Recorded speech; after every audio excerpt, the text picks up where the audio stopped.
So let's see, what are some other ones, guys? What is the difference between modal verbs and modal auxiliary verbs? Oh man, you're killing me. You're killing me. That's a good one. Okay, so modal verbs, I might even have to Google this because I hate getting things wrong, man. That's the modal verbs versus auxiliary verbs.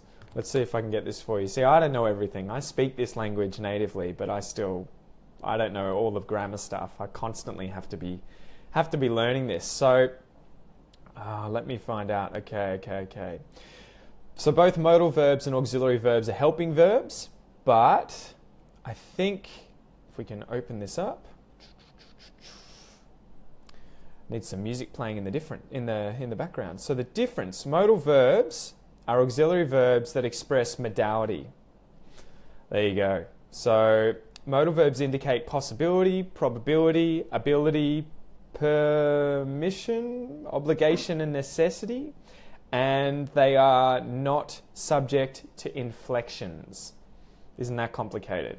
All right, so some examples of modal verbs: can, could, may, might, must, ought to, shall, should, will, and would. Modal verbs. Auxiliary verbs are verbs that help the main verb to express a tense, to express voice and other grammatical aspects. So auxiliary verbs indicate tense and mood and grammatical aspect. Again, jargon, guys, jargon. But just think of these as the ones that you would conjugate.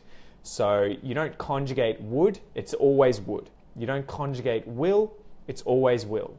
You don't conjugate shall, should, can, could. They're always the same with everything. The ones that you do conjugate are to be. I am doing, for instance. That's an auxiliary verb. So that is, it's changing the verb that follows it, I guess. That's what it's saying there, where it modifies it. It changes the tense. Or have, I have done. Or do, I do run. I do run.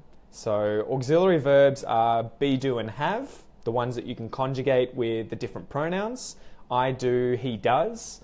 I have, he has.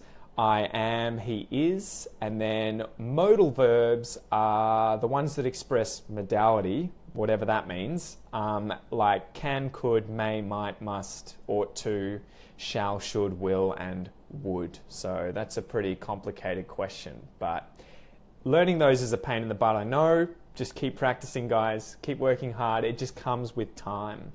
The best way to learn those sorts of things, though, is to try and delve deep into why you're using them, when you're using them, and get the idea in your head of, say, permission or probability. That might happen.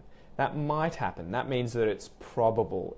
It's likely to happen. So you've got to think in your head, when I want to say that it is a possibility that is likely to happen, I can say it may happen, it might happen. So I don't know, it just takes practice. You just have to keep doing it. Don't worry if you make mistakes, guys. It's not going to be the end of the world.